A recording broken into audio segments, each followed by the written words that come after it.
Hello, hello. Welcome back to the Wisdom Journey. Elizabeth here. We are going to be covering chapter 5.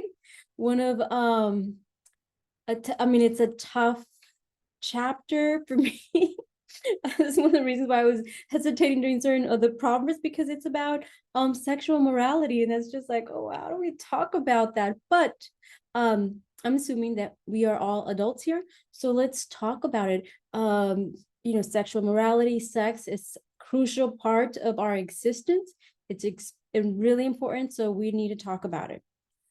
So a couple of things before we get started. One, remember that King Solomon, you know, focuses on speaking about the immoral woman because he's a man, right? And that's his temptation. So I just don't want any of the ladies to say like, oh, it's always about the woman. Why are they bashing the woman? It's his perspective, because he's a man. So ladies, when you are reading this, just replace the word woman for man. And there we go. This book is for everyone. So I just don't want anybody to feel condemned.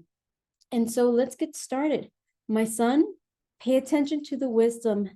Listen carefully to wise counsel. Then you will show discernment, and your lips will express what you've learned. For the lips of an immoral woman are as sweet as honey, and her mouth is smoother than oil. But in the end, she is bitter as poison, as dangerous as a double-edged sword. Her feet go down to death.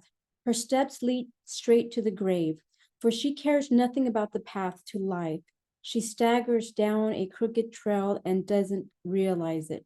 So now, my son, listen to me. Never stray from what I'm about to say. Stay away from her or him, right? Don't go near the door of her house.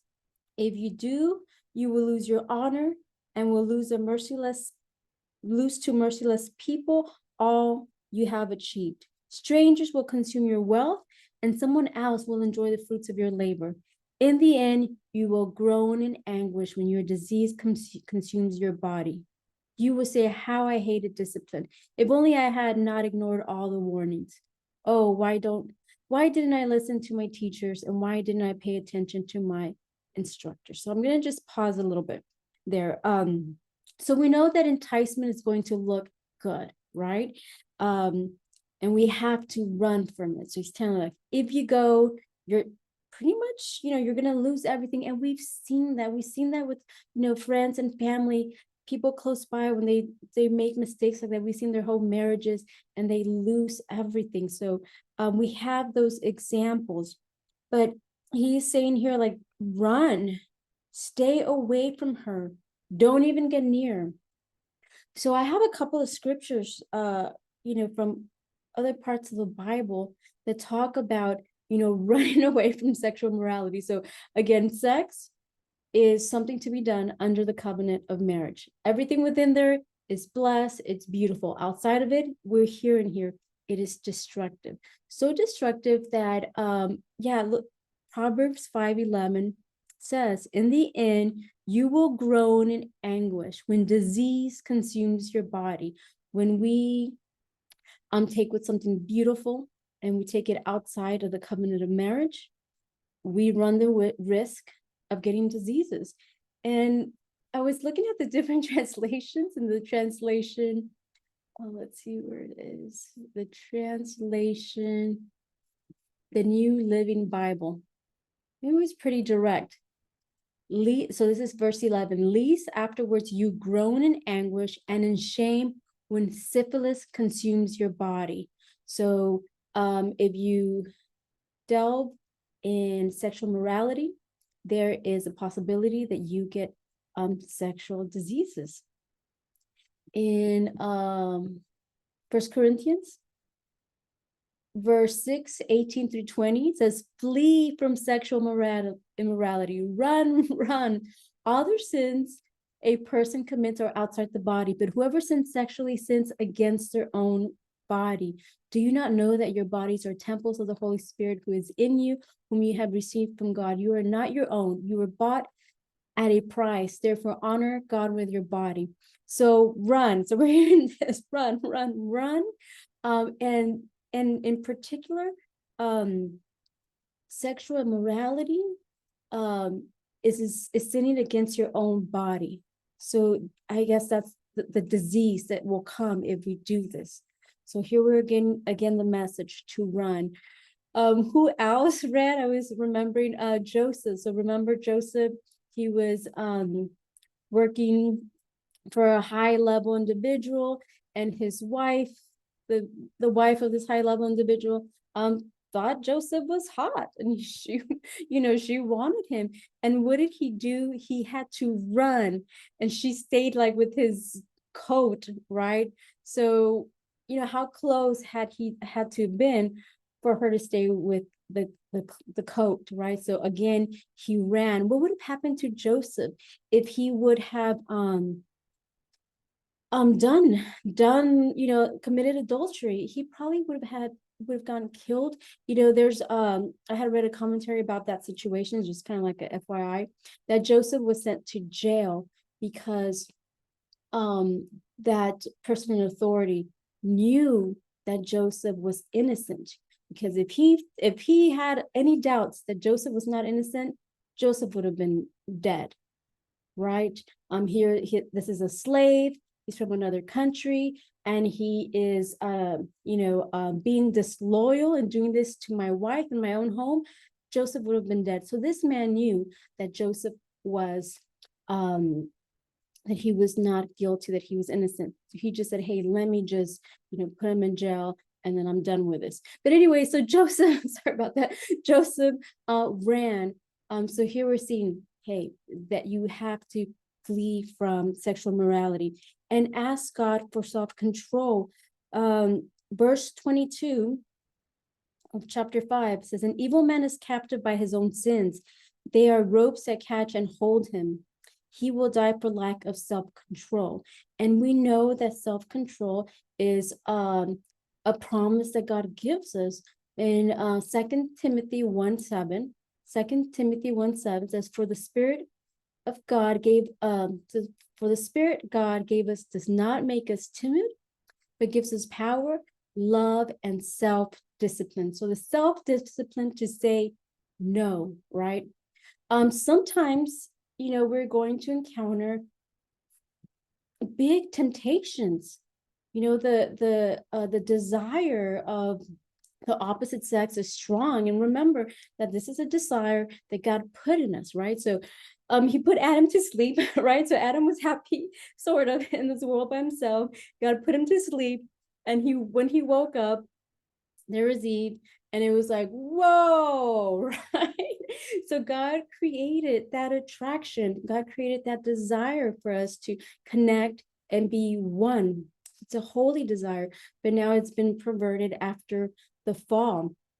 So we have to ask God to help us in that area and to give us the self-discipline. So if you are struggling with desires, anything to do with the sexual morality, first know that those desires were created from God, but now they're perverted. And we ask him, God, help me with these desires. Give me that self-control. Help me figure out why it is that I am being attracted in this situation, and deliver me. And we know that maybe other people won't understand. So this area gets really tricky with, talking about sex and sexual immorality with our family and friends, with our brothers and sisters. And so we say, like, maybe they won't understand me that I'm dealing with this, but I will tell you, someone that will understand you 100% is Jesus Christ. Jesus Christ was tempted with everything that we have been tempted. Whatever you want to think about, he was tempted, but because he was holy, he did not sin, but he can sympathize with you. Remember, we have Jesus Christ, a high priest that can sympathize with everything that we are dealing with. So I know most of you that are watching, you are folks that have a sphere of influence. You touch people's lives. So I want to share this with you as keys, right? When you are talking to them, when people come to you with sexual immorality, those issues, like I said, are really tricky. Is, we don't want to condemn anyone. Hey, we understand. Jesus Christ understands. let's give it to him so he can heal that. So whatever you're struggling with sexual immorality, be vulnerable, be honest to God, and just say it. I know I have a coaching background. I also been through a lot of courses and certifications through the church, and then I grew up in church ministry, so all my life, has been counseling and coaching. And one of the things that I've seen, that when you say it out loud, of course it's got to be in a very safe environment. And if you want to just say it to God, hey, I am dealing with this, God. I know it's wrong. Please help me. And if you have to do that prayer a couple of times a day, do it. But we have God's promises that he can give you the spirit to have self-control. Ask him to give you revelation about why you are dealing with that, and do your best to run from it. And the best thing to do is to make a plan of action. If you're really dealing with issues like this, make a plan of action. Hey, when I see somebody, I think about this, what can I do to not approach that person? Stay away from those environments until God heals you, and then you have the strength to be in environments and not go that route of sexual morality. So let's continue. I am going to jump to 18, verse 18. Let your wife be a fountain of blessing for you. Rejoice in the wife of your youth. She is a loving deer, a graceful doe. Let her breast satisfy you always. May you always be captivated by her love. Why be captivated, my son, by an immoral woman, or fall under the breast of a promiscuous woman? Remember, we replace this of man, okay? For the Lord sees clearly what a man does, examining every path he takes. So let's talk about this, right? To always be satisfied with the person that we have made a covenant under God, right? Our husbands, our wives, we are now one. And there comes times where maybe you're not attracted to them, you're frustrated to them. I mean, life changes us, hormones, all sorts of things. If you find yourself in this place, again, we ask God, help me in this place. Help me to be attracted to my husband and my wife. Help me change my perspective. So instead of saying, hey, change that person, I no longer like them, change that person, ask God, help me change my perspective. How can I love this person again? You have to make that commitment that you are a team, you are one, you are in the long run until death do you apart. So it help you with that. What can you do to change? All right, it wasn't as tough as I thought. I was kind of rushing through this because like, how do I get through this? But all of these things, friends, I share them with you because I know that you can share it with others, young people, your family and friends, when they come to you and talk about these issues. If you overhear, take them to the book of Proverbs. All right, God bless you. Bye-bye.